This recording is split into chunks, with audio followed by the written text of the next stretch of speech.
Le Nouvel Esprit Public, Philippe Meyer, bonjour.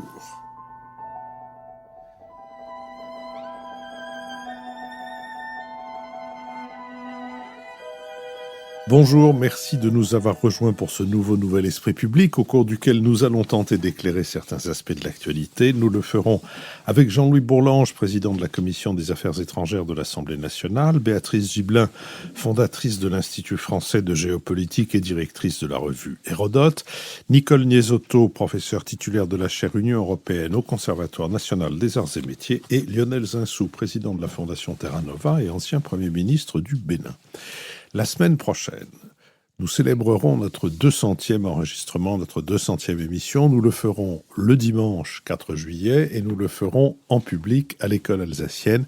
Vous êtes évidemment cordialement invités. L'inscription est nécessaire pour des raisons de sécurité et vous pouvez procéder à cette inscription en vous rendant sur notre site et en cliquant sur l'onglet « Les émissions en public ». Ce sera donc dimanche prochain, 4 juillet, à l'école alsacienne. Nous sommes partenaires de l'hebdomadaire Le 1, dont le dernier numéro se demande qui veut privatiser la monnaie. Ce numéro est chapeauté ainsi: raréfaction du liquide et percée du sans-contact. La vie quotidienne confirme jour après jour que la dématérialisation de l'argent est en marche, mais cette révolution des usages en cache une autre, bien plus considérable, de la contestation du monopole de battre monnaie, que ce soit par des multinationales comme Facebook ou par des particuliers, le Bitcoin n'étant que la plus connue des centaines de crypto-monnaies qui circulent en ligne. Comment réagiront les États? Chercheront-ils à mettre un terme à ce foisonnement en veillant jalousement à leur capacité magique de créer de l'argent? Quels sont les contours du nouveau capitalisme digital qui prend ses marques? Ce sont toutes ces questions que ce numéro du 1 vous propose de découvrir. Dans le cours de nos badas, si c'est pour la culture, on a déjà donné. Nous avons mis en ligne mercredi dernier, mercredi 23, une conversation avec le directeur de la revue Commentaire, Jean-Claude Casanova, sur cette revue, son histoire et son avenir. Je vous propose maintenant que nous nous intéressons au premier de nos sujets, sujet national, celui des élections sans électeurs.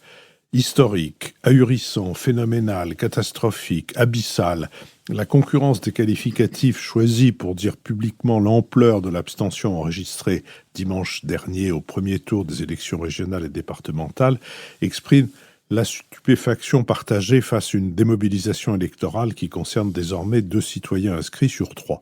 Sur 47 700 000 électeurs appelés à voter, plus de 30 millions ont choisi de ne pas se déplacer.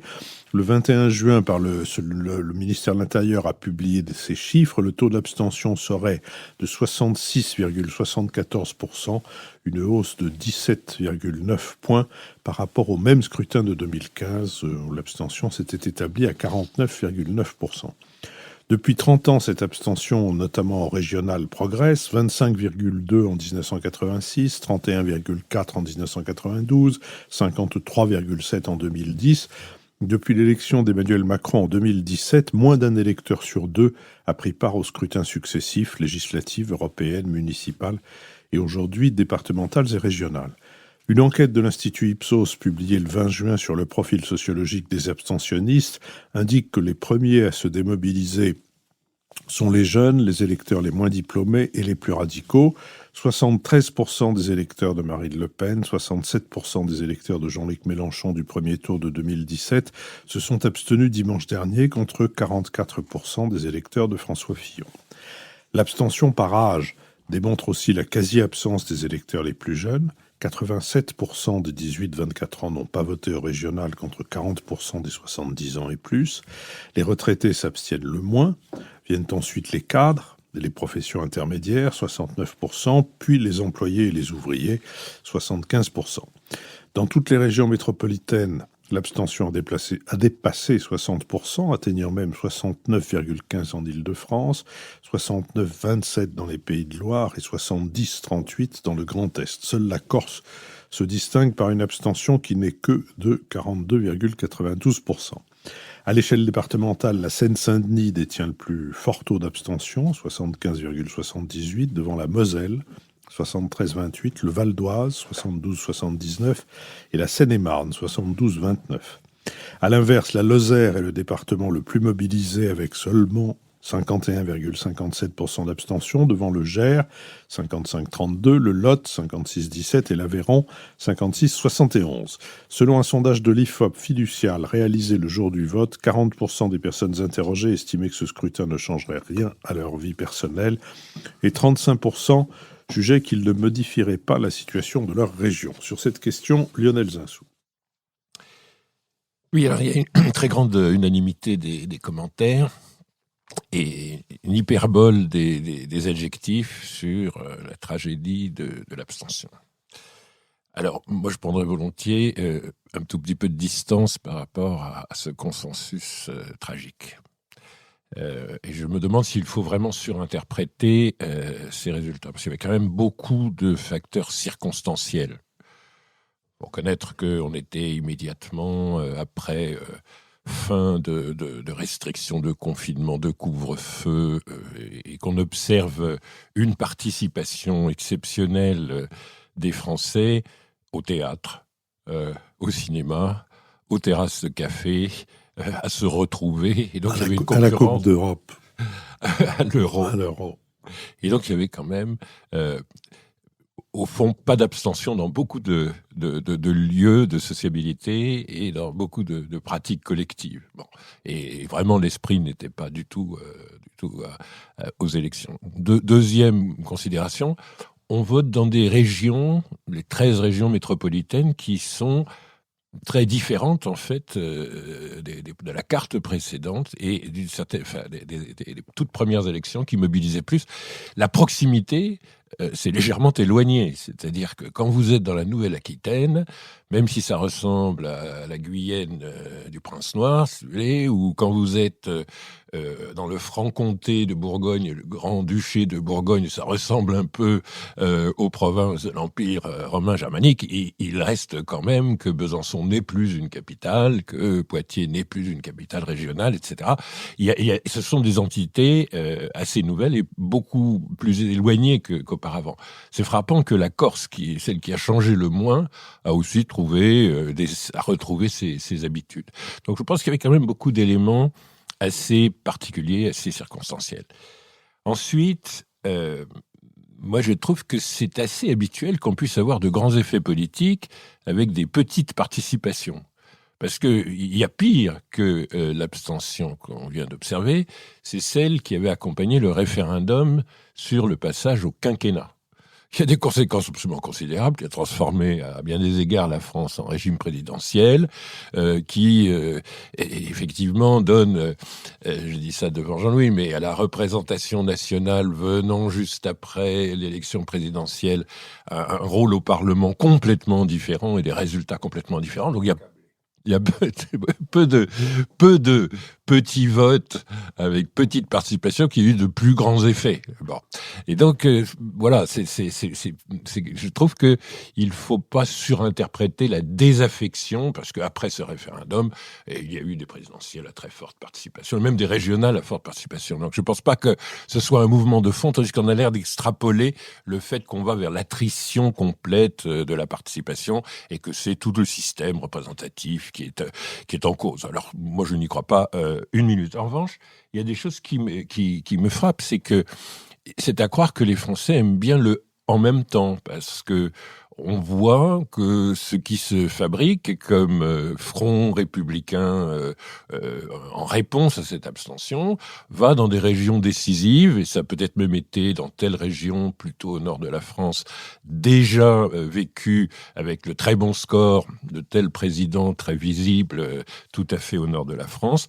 On voit qu'il y a des coalitions et des gens qui trouvent que gouverner en même temps la région concernée, on va peut-être retrouver dans telle région tout à fait au sud de la France quelque chose de comparable. Il est possible que les Français aiment bien le en même temps et n'aient pas envie de clivage extrêmement fort. Donc la participation des extrêmes qui est très faible, c'est peut-être aussi parce qu'on trouve que dans pas mal de régions, les présidents de région ont bien gouverné sur une base qui n'était pas sectaire. Donc moi je trouve qu'on peut positiver à certains égards, et que le Front républicain qu'on nous annonçait comme mort a l'air, au fond, de se porter assez bien.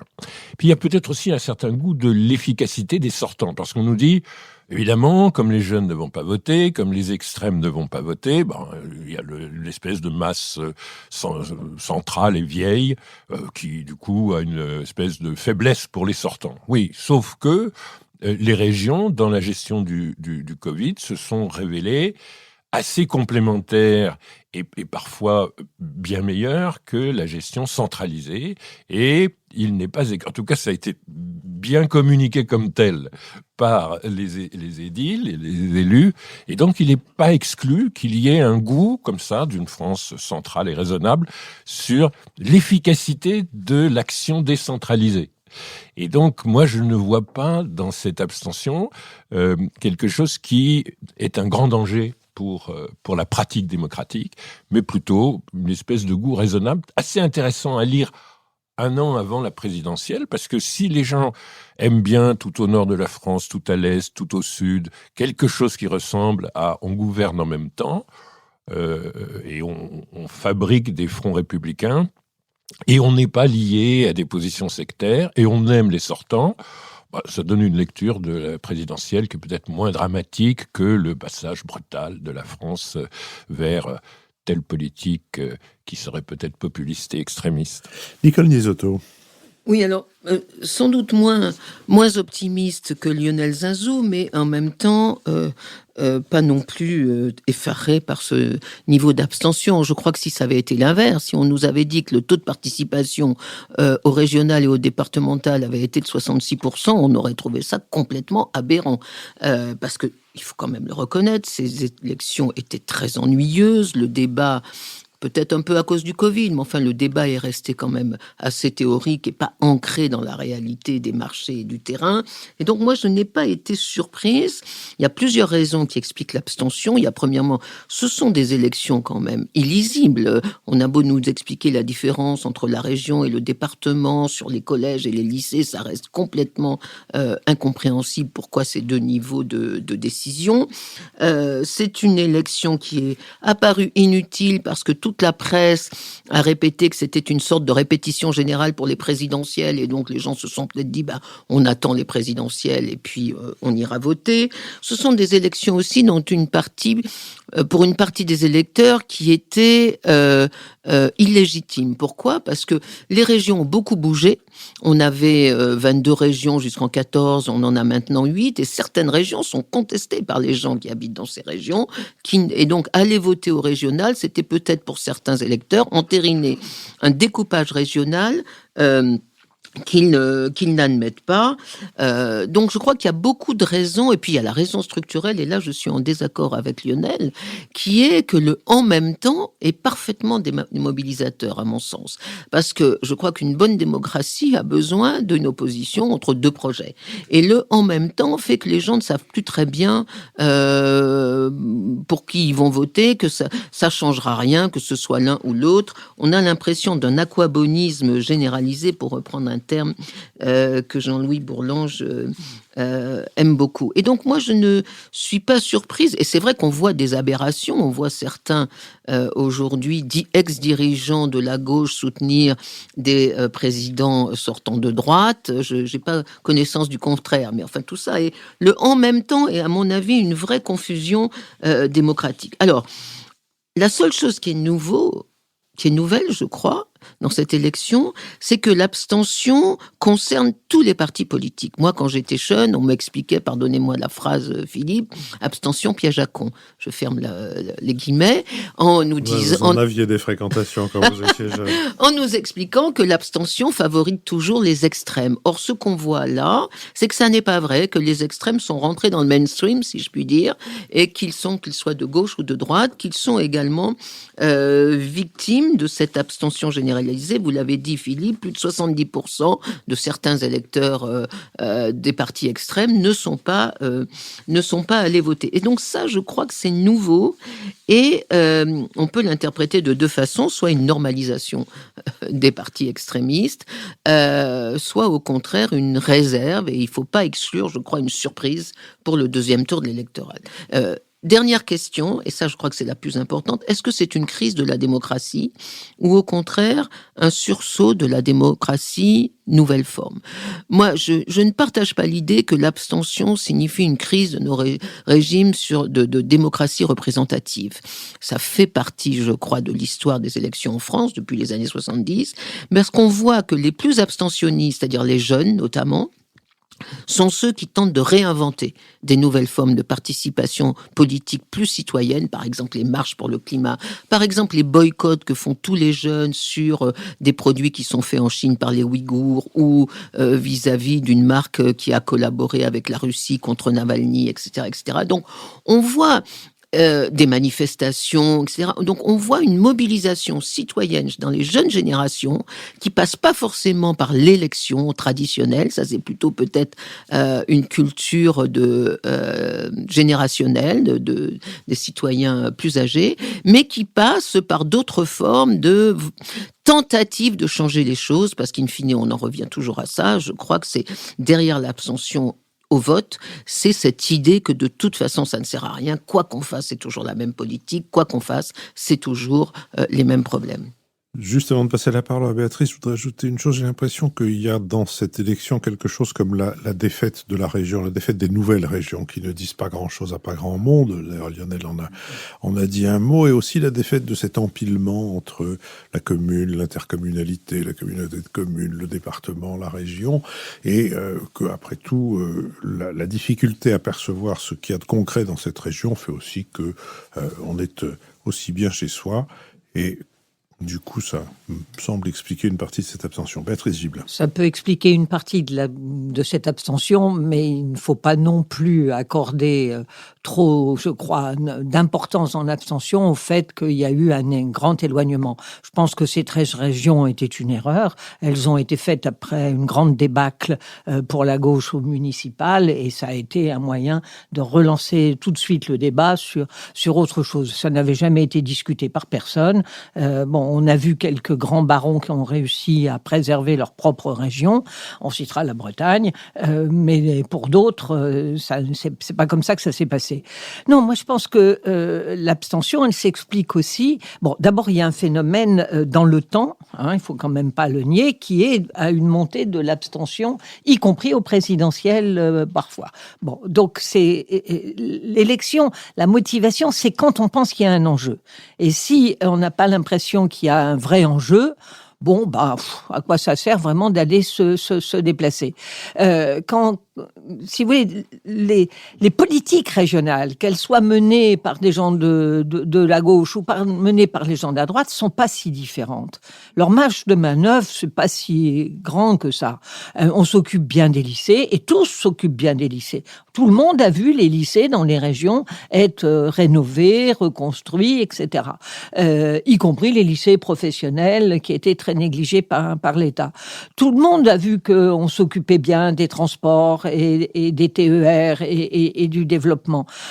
Tout le monde a vu que la culture, on s'en occupait. Tout le monde a vu qu'on se préoccupait de l'aménagement du territoire. Faire la différence, franchement, entre un président ou une équipe de droite par rapport à une équipe de gauche, c'est vraiment pas évident à faire.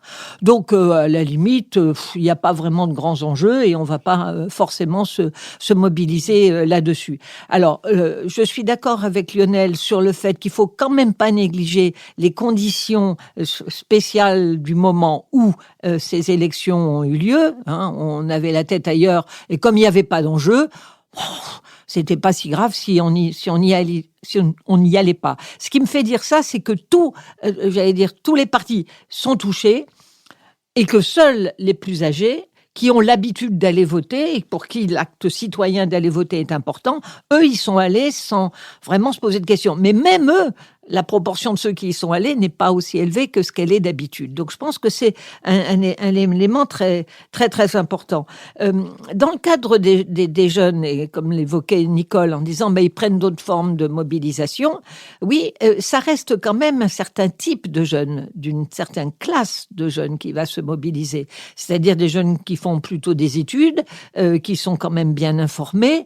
Puis, tu as quand même toute une grande part de jeunes qui ne sont pas spécialement mobilisés par un certain nombre de grands débats. Donc là, la très très forte abstention qu'on a vue et qui est quand même géographiquement très marquée, je pense à la Seine-Saint-Denis, où on est à plus de 85% d'abstention chez des jeunes, et elle était déjà forte aux législatives de 2017, elle était un peu moins forte aux présidentielles, pose un problème important. C'est-à-dire que pour toute une partie de la population, au fond, comme disait Brice Teinturier, rien à faire, rien à foutre, quoi. Voilà, ça ne me concerne pas. De toute façon, rien ne change pour moi. Et c'est quand même bien le phénomène de l'alternance avec ce slogan de 81 de la gauche qui a été changer la vie. Et puis, on n'a pas vu la vie changer. Et après, on est repassé un coup à droite, un coup à gauche, et on a, pour une grande partie des gens, le sentiment que, au fond, change rien. On a essayé de voter aux extrêmes en pensant que là, ça allait faire bouger, puis on n'y arrive pas. Alors, basta. On laisse filer de cette façon-là. Ce qui ne veut pas dire qu'aux prochaines élections présidentielles, on n'ait pas de nouveau une mobilisation qui puisse se faire. Tout dépend de ce qui sera candidat, qui incarnera quoi. Voilà, j'allais dire, il faut un peu de dramaturgie aussi pour pousser les gens à aller voter. Jean-Louis Bourlanges. Oui, moi, Nicole a dit que je parlais souvent d'aquabonisme pour caractériser le comportement de nos concitoyens actuellement. Et je dirais que ces élections ont montré à la fois un aquabonisme des électeurs et un falsoculisme des observateurs qui ont quand même rivalisé d'indignation apitoyée, fictif, devant l'ampleur de cette désaffection démocratique, de cet effondrement. Et je suis pas toujours d'accord avec Lionel autour de ces micros, mais là, je suis vraiment, je réagis un peu comme lui. Je trouve qu'on surinvestit, on surestime énormément les faits dramatique. Et puis, alors, il y a ce phénomène d'autocombustion du commentaire, c'est-à-dire que il y en a un qui dit ça et l'autre, enfin c'était les deux Dupont, quoi. Sauf qu'il y a plein de Dupont, donc je dirais même plus en chaîne. Et alors on arrive au milieu de le dimanche soir, on dit les gens ont pas voté. Le mercredi, on arrive à une crise absolument intersidérale. Enfin c'est la planète est menacée. Donc je crois qu'il faut effectivement relativiser. Alors qu'est-ce qu'il faut pour que ça marche, une élection ? Il faut qu'il y ait une communauté très clairement identifiée par les électeurs, qu'il y ait un clivage très clairement ressenti, il faut qu'il y ait du pouvoir reconnu à ceux pour lesquels on vote, et il faut qu'il y ait des enjeux très perceptibles pour les gens. Il n'y a rien de tout ça. La collectivité, on ne sait pas ce que c'est. Alors là, la loi NOTRe, Philippe y a fait allusion, c'est quand même terrifiant. Le prince noir lui-même, il a été arrêté, parce qu'après tout, Poitiers est une victoire du prince noir, mais c'était quand même dans une stratégie de repli sur la Guyenne. Là, on a une communauté, pour celle-là, qui va de Saint-Jean-de-Luz à Châtellerault. Bon. De Michel Alliot-Marie à Edith Cresson. Il y a quand même un problème. Est-ce que les gens de Saint-Jean-de-Luz, chez Monsieur Vauquier, on a la Haute-Loire jusqu'à Genève, frontière de Genève. C'est quand même extravagant. Bon, par exemple en Alsace, l'Alsace traditionnellement vote beaucoup. Là, ils n'ont pas beaucoup voté. Pourquoi ? Parce que vous dites à un Alsacien qui fait partie de la même région qu'un Lorrain, il reste chez lui. C'est assez simple. Et d'ailleurs, au même moment, ils ont fusionné leur département pour montrer qu'il y avait une collectivité alsacienne. Donc la collectivité, ça va pas. Le clivage. Le clivage, c'est net. On a toujours vécu de façon mythologique dans ces élections. Depuis toujours, ce sont des clivages. On était républicains ou anti-républicains, on était socialistes ou libéraux, on était pro-communistes et pro-Moscou ou partisans de l'Alliance Atlantique, on a été Algérie française ou Algérie algérienne. Enfin, on a eu toute notre vie nationale est tissée dans des conflits extrêmement présents. Bon, là, il y a rien de tout ça. Moi, ce qui me frappe dans les conseils régionaux, alors ça, j'ai pratiqué un peu ça pendant quelques années. C'est très simple. Je crois que c'est Béatrice, là, tous les gens votent pour les lycées, pour tout ce qu'on propose. C'est toujours un vote unanime. Ils votent les dépenses, ils votent tout ça. Puis à la fin, on fait le budget. Alors là, non. Il y a un manichéisme purement formel, des gens qui disent votre budget est un budget de misère et d'attrition, où vous augmentez trop les impôts et vous ne nourrissez pas assez les dépenses. Et alors là, une espèce de cinéma se fait jour, mais dans la vie quotidienne, il y a absolument, en règle générale, pas de clivage important. Je ferai un bémol, je n'insisterai pas parce que nous parlons le jour de l'élection, donc nous devons être astreints à une neutralité républicaine, mais je crois que le seul clivage, d'ailleurs ça concerne assez fortement l'Île-de-France aussi, le seul clivage qui apparaisse assez réellement, qui soit lié à l'élection, c'est le clivage écologique. Parce que là, il y a un effet assez direct. Alors, soit les gens vous disent, ils vous cassent les pieds, c'est les contraintes, c'est les impôts, c'est l'interdiction, on ne peut plus circuler, on ne peut plus voyager, on ne peut plus... Enfin, je ne me prononcerai pas, puisque je suis une neutralité républicaine absolue. Soit les autres disent, c'est le GIEC, le mal du siècle, etc. Mais là, vous avez un tout petit retentissement d'un enjeu majeur dans une élection locale. C'est sans doute le seul. Troisièmement, il faut qu'il y ait du pouvoir. Du pouvoir, faut qu'il y ait un pouvoir. Vous présentez, alors là on voit bien où est le pouvoir en France, c'est le président de la République. Donc les gens votent plus pour l'élection présidentielle. Déjà les législatives, comme Lionel l'a fait remarquer, c'est quand même moins bien, c'est quand même une élection, ce que monsieur Larcher, qui a toujours sur l'Assemblée nationale des propos empreints d'une certaine condescendance, appelle la réplique sismique de l'élection présidentielle, l'élection législative, et donc déjà vous avez un peu plus d'abstention, et puis alors dans les pouvoirs locaux, alors les gens ne sentent pas du tout qui c'est, où c'est, pourquoi c'est, etc., et ils ne perçoivent pas la réalité du pouvoir. Et quant aux enjeux eux-mêmes, à part ce que j'ai dit tout à l'heure sur l'écologie, tous les grands enjeux ne se jouent pas dans cette élection.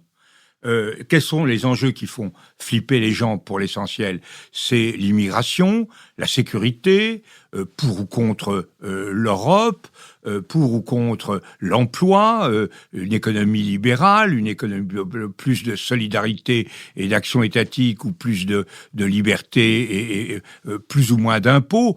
Tout ça, c'est totalement écrasé dans les élections locales. Vous ne ressentez, vous n'avez rien qui émerge.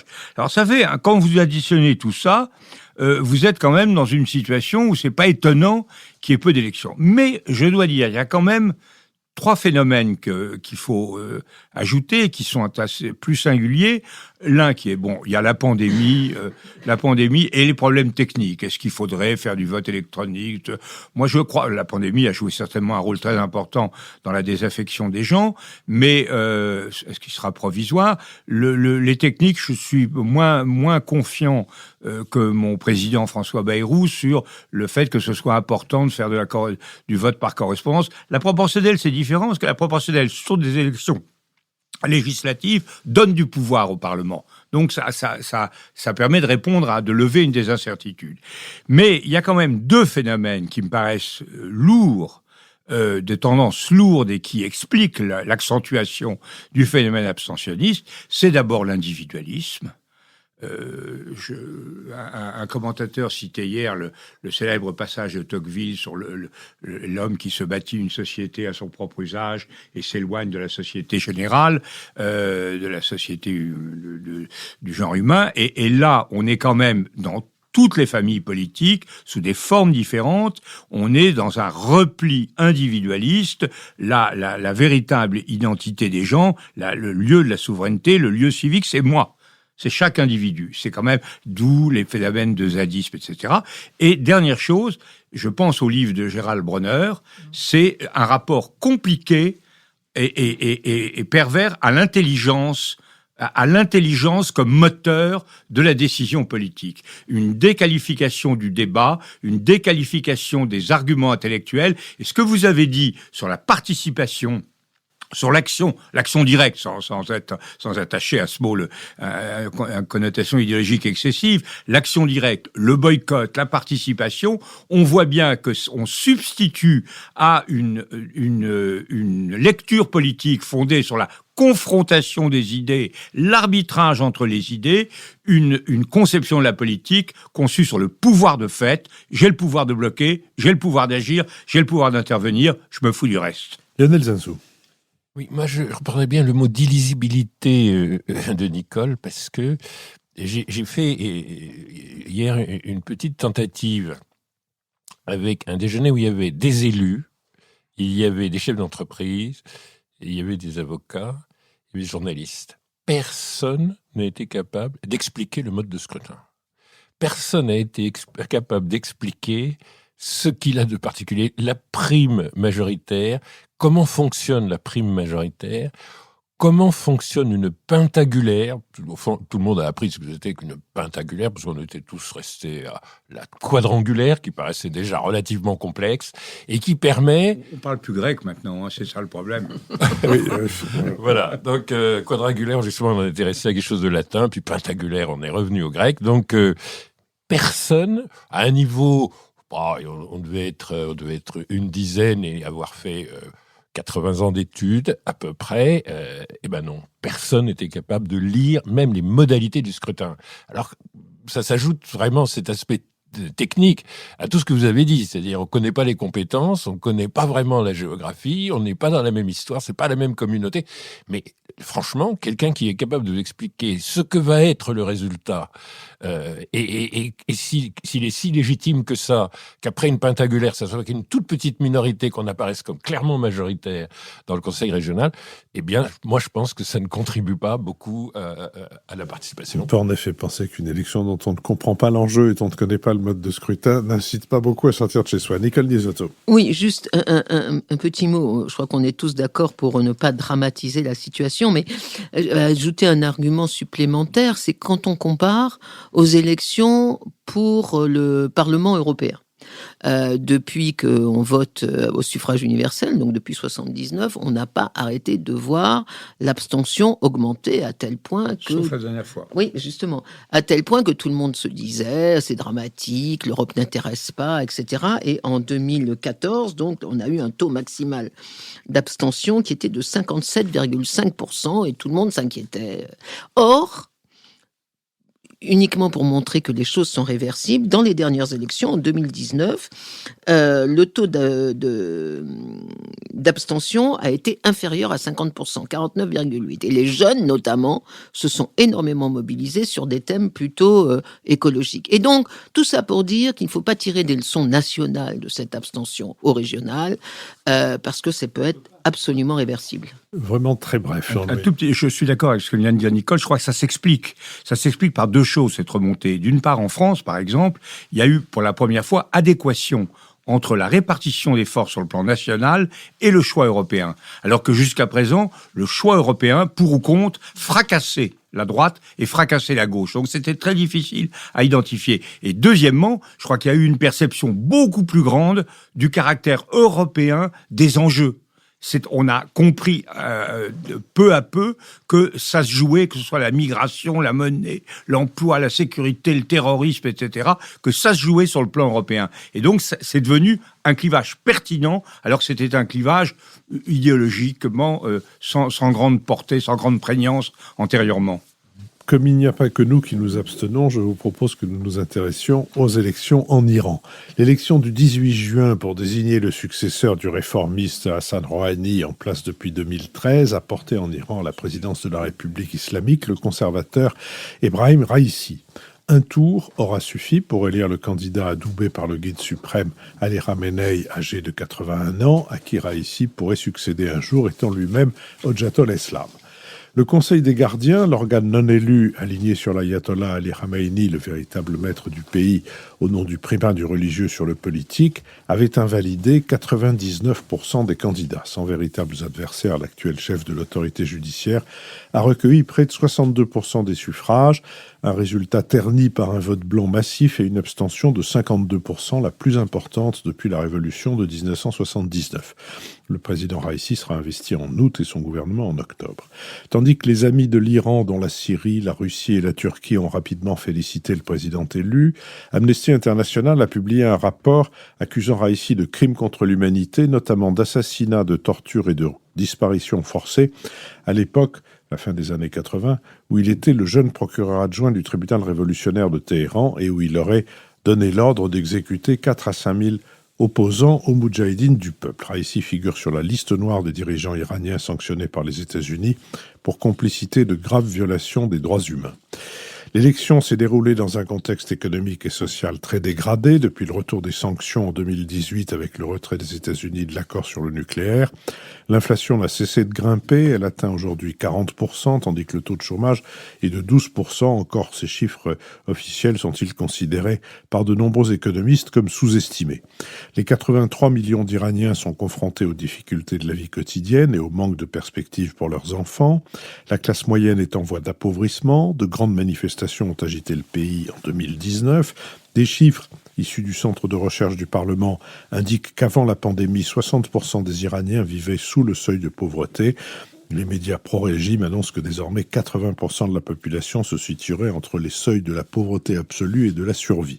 Durant sa campagne, Raïssi a promis de dompter l'inflation, de créer au moins 1 million d'emplois par an et d'aider les jeunes ménages à accéder à la propriété tout en luttant contre la corruption. Ebrahim Raïssi a aussi fait part de son intention d'honorer l'accord sur le nucléaire, signé en 2015 sur les consignes du Guide suprême. Ce dernier est déterminé à sauver l'accord pour obtenir en retour une levée des sanctions et une relance économique. Raïssi a prévenu que la politique étrangère de l'Iran ne se limiterait pas à la relance de cet accord nucléaire. Il a assuré qu'il n'y avait pas d'obstacle à la reprise des relations diplomatiques rompues depuis 2016 avec l'Arabie saoudite, sa grande rivale régionale. Sur cette question, Béatrice Gibelin. Nous venons de discuter de l'abstention en rappelant combien les discours sur cette abstention très élevée étaient tout à fait inquiétantes quant au devenir de notre démocratie représentative. Moi, j'ai envie de dire, parfois l'abstention, c'est une façon de sauver la démocratie. C'est-à-dire que si les Iraniens ne sont pas allés voter, c'est parce qu'ils ne voulaient pas cautionner l'élection de ce président qui, succès annoncé, parce que comme l'a rappelé Philippe, quand on élimine tous les opposants, c'est assez facile après ça d'obtenir une élection au premier tour. Bon, il y avait face à lui une personnalité qui avait été responsable de la Banque d'Iran, mais qui est connue de pas grand monde dans la masse, j'allais dire, des Iraniens, qui n'a pas pu faire non plus véritablement une campagne et qui a obtenu des voix de la région où il était issu, tout simplement.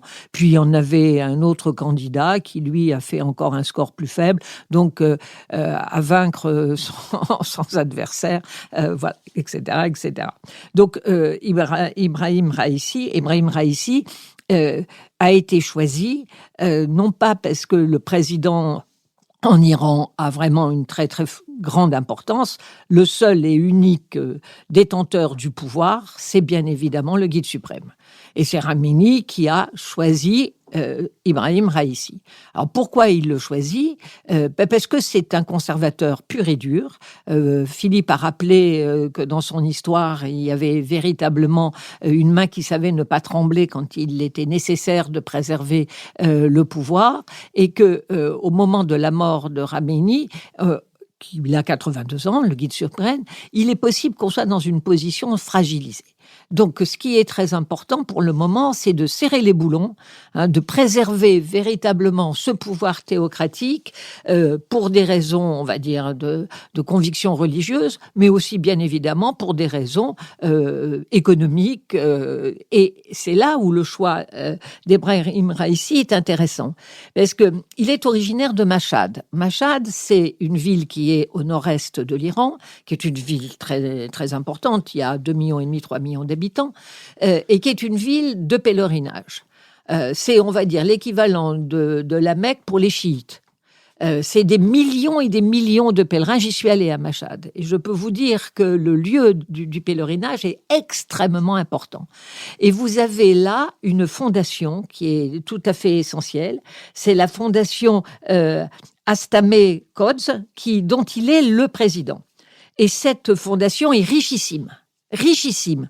Logiquement, elle devait redistribuer au peuple ses richesses.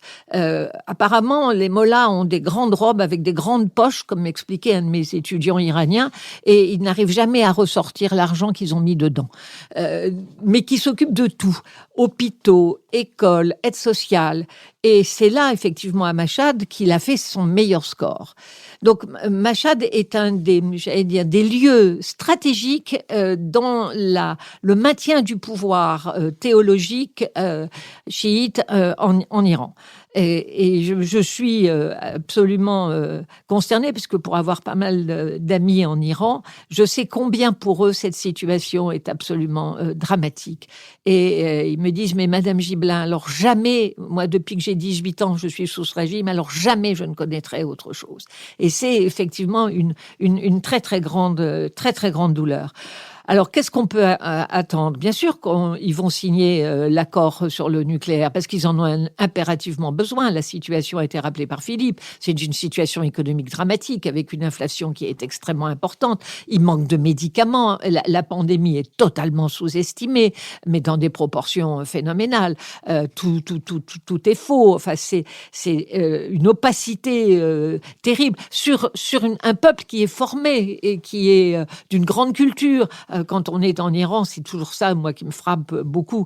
Enfin, comment les gens peuvent vous réciter des poèmes comme ça. Enfin, c'est vraiment prégnant, si vous voulez.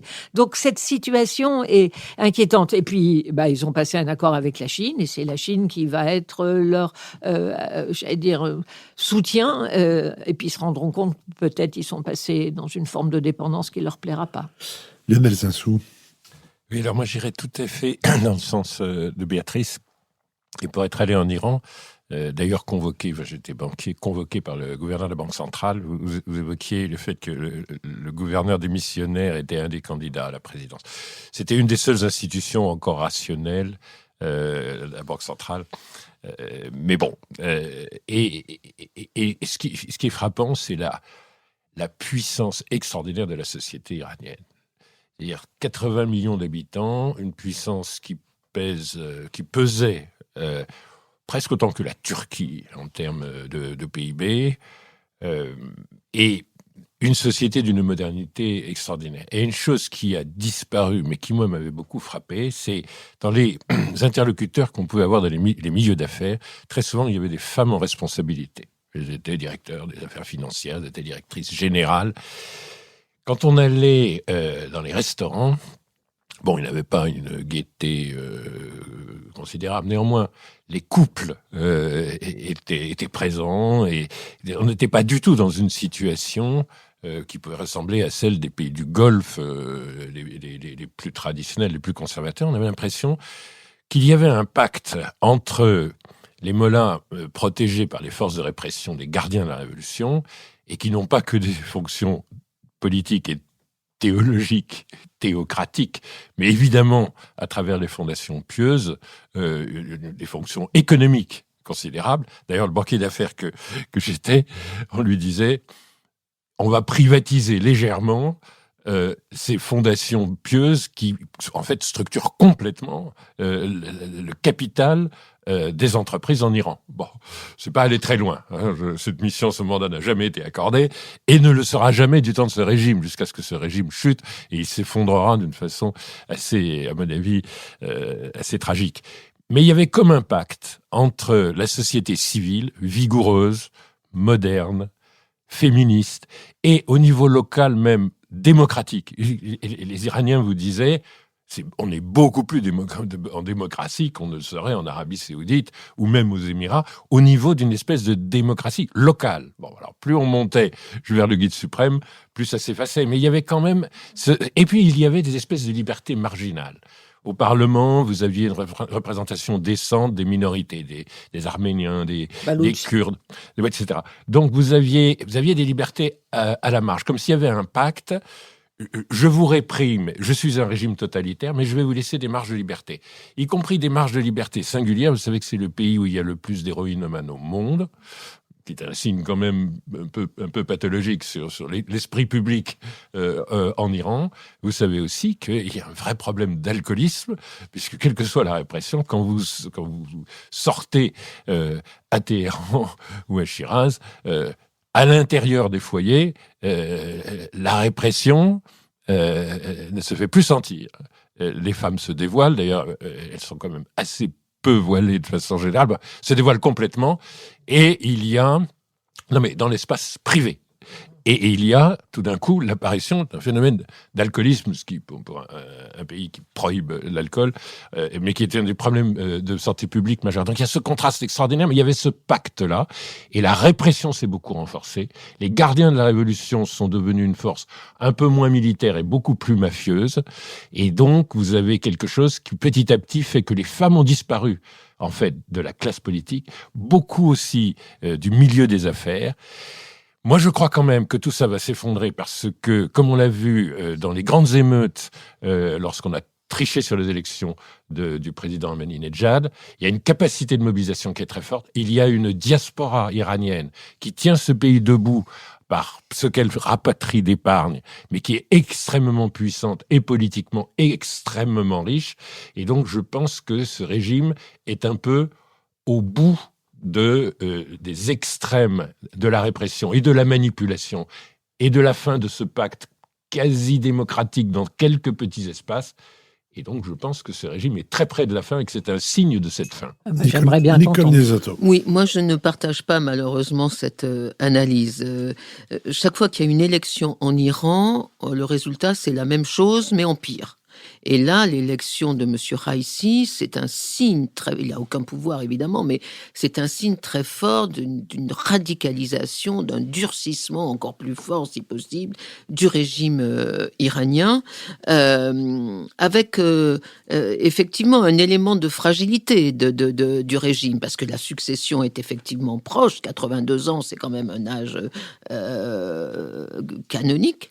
Et donc là, d'ailleurs, il y a une bataille pour savoir si ce sera le fils du guide suprême ou ce président très conservateur, très religieux qui pourra lui succéder. Mais dans cette période de fragilité du pouvoir en Iran, il est amené à être encore plus dur, encore plus autoritaire.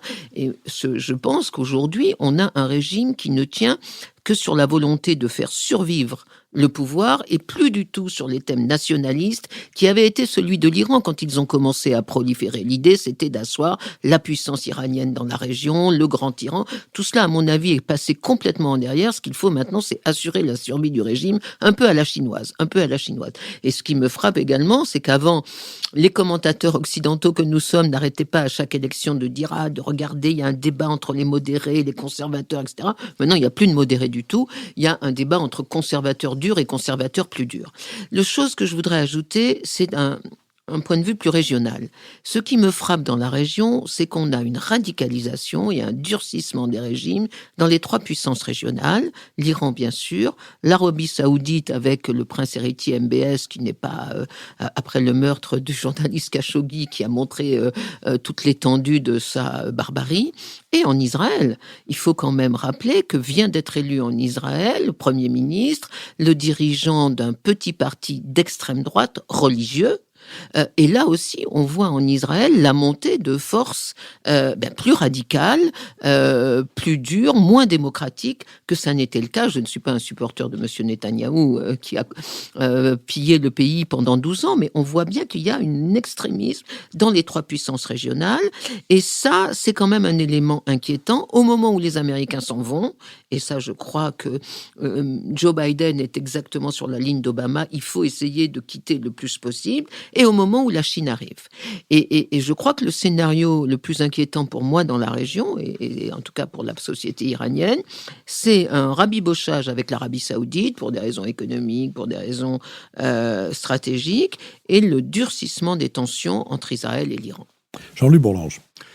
Oui, c'est une société, un État qu'il est extrêmement difficile d'appréhender.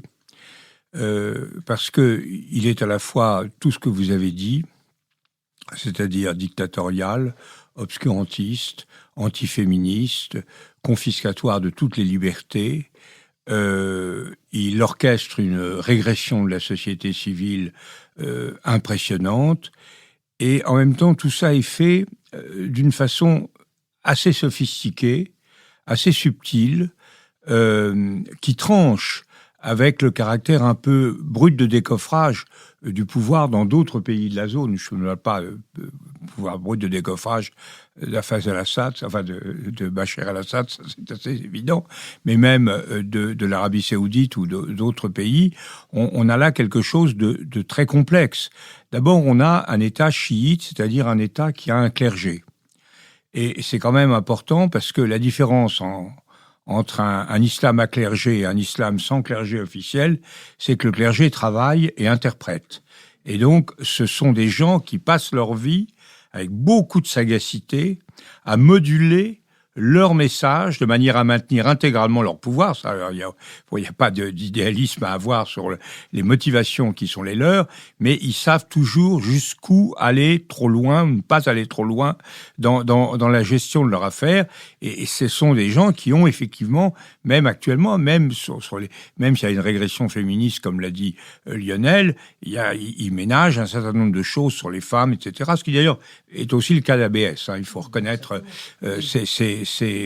donc il y a ça, il y a une assez grande. C'est un régime très impopulaire qui a complètement échoué sur le plan économique et social et qui se maintient au pouvoir depuis 40 ans.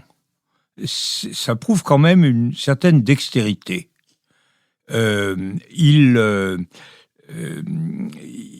Et ils se maintiennent au pouvoir dans la continuité. Ce qui est frappant, c'est qu'on a un coup de barre à droite, mais en réalité, bien malin est celui qui peut voir des différences sensibles entre l'Iran, la politique iranienne dans les mois qui vont venir et celle dont on vient sur le JCPOA, comme on dit ça, sur la politique du nucléaire.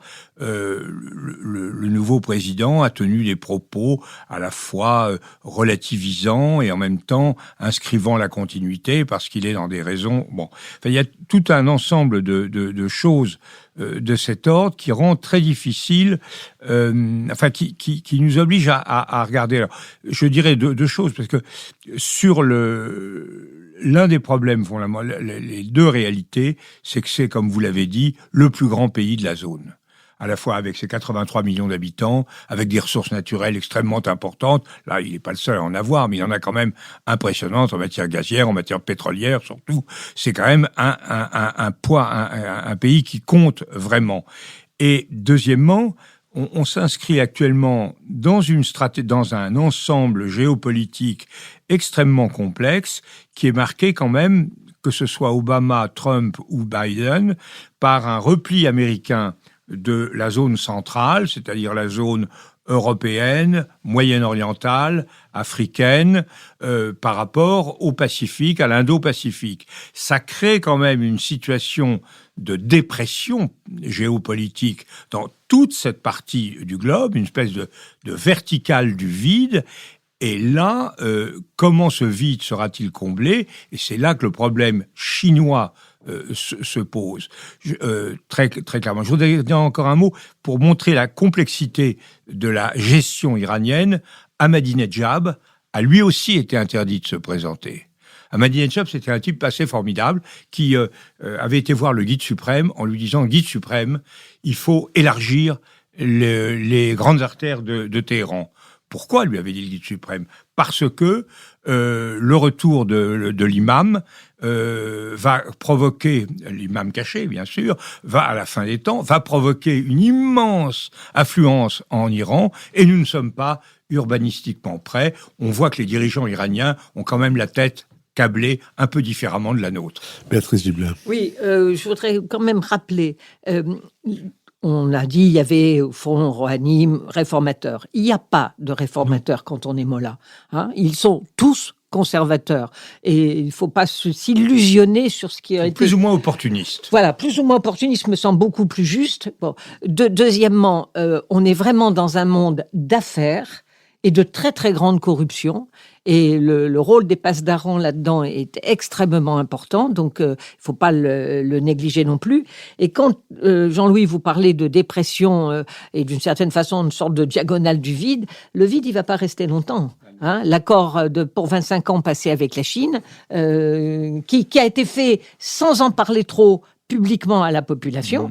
On voit bien qu'on a un choix vers l'Est. La population est anti-chinoise. Bien sûr, c'est pour ça qu'ils l'ont fait sans rien dire, mais on a visiblement une attirance, une attractivité vers l'Est et non plus vers l'Ouest. Ce qui était le cas à l'époque du Shah, où lui jouait une carte occidentale. Rassurez-vous, totalement. Béatrice, l'Europe est forte, l'Europe est unie, l'Europe est mobilisée, pas de crainte. Mais vous avez raison, Jean-Louis, merci de me rassurer. Très bien, sur ces propos enthousiastes, je vous propose que nous passions à notre dernière séquence, la séquence des brèves. Je l'introduirai en suggérant à nos auditeurs de lire l'interview donnée par Françoise Fromono, architecte, urbaniste et auteur d'un très bon livre sur Paris que j'avais signalé ici. Cette interview donnée à Libération le 22 juin sur la manière dont l'installation de la Samaritaine, inaugurée par le président de la République, et celle du musée Pinault marque l'achèvement de cette tendance qu'on sentait à l'œuvre de l'aménagement de Paris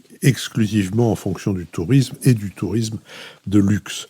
Et par ailleurs, je voudrais recommander un livre de Nicolas Chaudin qui s'appelle La Nuit des Aventuriers, qui a été publié chez Plon. J'avais recommandé son précédent livre en disant qu'il écrivait à la manière dont on monte à cheval. Et il m'avait, c'est un auditeur de notre Nouvel Esprit Public, il m'avait écrit en disant, écoutez, c'est drôle que vous ayez écrit ça, car je suis cavalier. Eh bien, je maintiens qu'il a de la plume le même usage qu'on peut avoir des rênes d'un cheval. Nous l'avons invité une fois. Pardon. Et ensuite, nous l'avons invité pour une émission sur Paris, puisqu'il s'est avéré qu'il était un excellent connaisseur de Paris.